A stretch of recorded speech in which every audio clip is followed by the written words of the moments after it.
kwa kina ni nini tumezungumza, kwa sababu hizi kurasa ziko zaidi ya karibu 20 au karibia 20. Kwa hiyo tuliona kwamba kuokoa muda na tunatambua mna majukumu mengine, basi ni jaribu kuparaphrase kile tulichoazimia kama uongozi.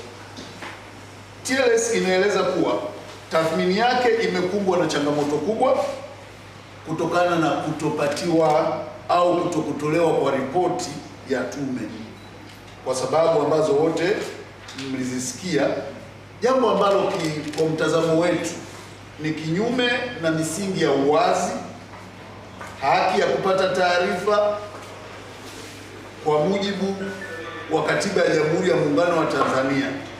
Kutokana na hali hiyo, uchambuzi umejikita katika hotuba ya mwenyekiti wa tume na maelezo ya baadaye yaliyotolewa kwa umma.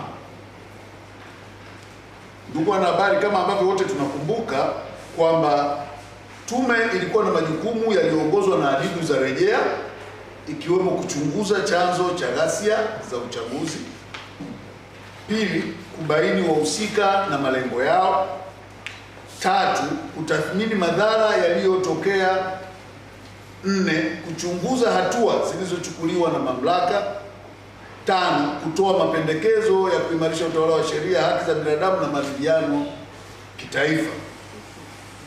Hata hivyo, TLS inaona kuwa utekelezaji wa majukumu haya haukufikiwa ipasavyo kutokana na mapungufu makubwa yaliyojitokeza. Chanzo cha ghasia na tathmini ya TLS. TLS inaeleza kuwa chanzo cha ghasia hizo si tukio la ghafla, bali ni matokeo ya mkusanyiko wa matatizo ya muda mrefu ndani ya nchi, ikiwa ni pamoja na mapungufu katika mfumo wetu wa uchaguzi, kukosekana kwa uwajibikaji wa taasisi za dola,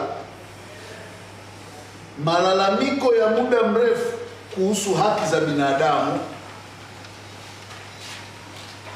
kushindwa kwa mahakama kutekeleza ipasavyo dhima ya check and balances, ule mlinganyo wa kimamlaka katika mihimili, kutizamana huyu anafanyaje kazi, huyu anatekelezaje.